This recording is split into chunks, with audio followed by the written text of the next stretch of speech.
Hello everyone. जैसे कि हमने कल पढ़ा था BSBD के बारे में, जो कि हम वापस रिवाइज भी करेंगे। Just read out it. सबसे पहले कौन खोल सकता है उसको? कोई भी इंडिविजुअल खोल सकता है। सेकेंडली, इनिशियल डिपॉजिट कितने होने चाहिए? तो कोई भी नहीं, they are no minimum balance. और third point is maximum balance कितना होना चाहिए एक टाइम पे, तो 50,000 से ज़्यादा उसके अंदर नहीं हो सकता। एंड विड्रॉल लिमिट 10,000 रुपये है एक महीने की। लास्ट, डिपॉजिट लिमिट 1 लाख से ज़्यादा डिपॉजिट नहीं कर सकते हो आप एक साल में।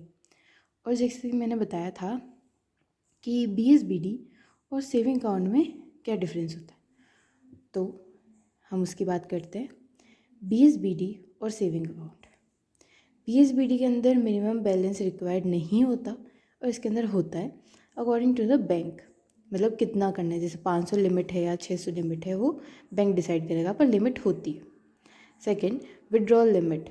इसके अंदर लिमिट होती है फ्री वाली, कि आप जैसे कि किसी बैंक में 4 फ्री है, कि आप 4 फ्रीली विड्रॉल करा सकते हो, पर फिर अगर आप विड्रॉल कराते हो तो आपके पैसे लिए जाएंगे, चार्जेस होंगे उनकी। इसके अंदर लिमिट नहीं होती, आप कितने भी विड्रॉल कराओ, कभी भी कराओ, कौन सा भी कराओ, इसमें नहीं होती। यही मेन 2 रीज़न होते हैं इनके डिफरेंस के। Okay student, now another topic is good morning. Day 2 में हम मेन टॉपिक पढ़ने वाले हैं banking in India. Bank is a financial institute which accepts deposits and provide loans and advances and other financial services. Bank क्या करता है? या तो एक्सेप्ट करता है डिपॉजिट्स को, या तो आपको प्रोवाइड कराता है लोन एंड एडवांसेस। लोन और एडवांसेस का मेन टॉपिक है और ये हम पढ़ेंगे डे 3 में। अभी हम पढ़ेंगे इनके फंक्शंस। पहला function primary, secondary function. Primary function में क्या होता है? डिपॉजिट को एक्सेप्ट किया जाता है, लोन एंड एडवांसेस दिए जाते हैं। अब type of deposit: demand deposit, term deposit. Demand deposit में होता है saving account, current account. Term deposit में होता है recurring deposit account, fixed deposit account, जिसको हम FD भी बोलते हैं, इसको RC बोलते हैं, SA और इसको CA। सेविंग अकाउंट कौन खोलता है? जो मिडिल क्लास वाला होता है और जिनकी प्रॉपर एक सैलरी आती है। करेंट अकाउंट एक बिजनेसमैन खोलता है जिसको एम्प्लॉयज़ को पेमेंट, सैलरी वगैरह देनी होती है। रिकरिंग अकाउंट वो होता है जो सेविंग अकाउंट और करेंट अकाउंट के बीच वाला इंसान होता है, जो कि पैसे कमा रहा है पर इतना नहीं जितना बिजनेसमैन कमाते हैं, तो ये रिकरिंग डिपॉजिट अकाउंट खोलते हैं। FD आप एक एज के बाद खोलते हो जिसके अंदर मैक्सिमम इंटरेस्ट मिलता है। Now first, interest.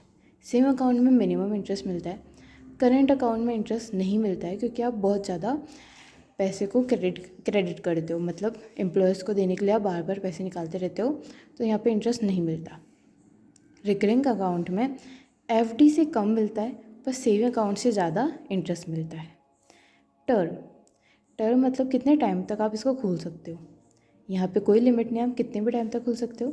इसमें कोई लिमिट नहीं, आप कितने भी टाइम तक खोल सकते हो। रिकरिंग अकाउंट में मिनिमम आपको 6 महीने खोलना ही पड़ेगा, मैक्सिमम 10 साल तक आप इसको खोल सकते हो। फिक्स्ड अकाउंट में भी आप मिनिमम 7 दिन के लिए खोल सकते हो FD और मैक्सिमम 10 ईयर्स के लिए। यहाँ पे एक लिखा हुआ है OD फैसिलिटी, मतलब ओवरड्राफ्ट।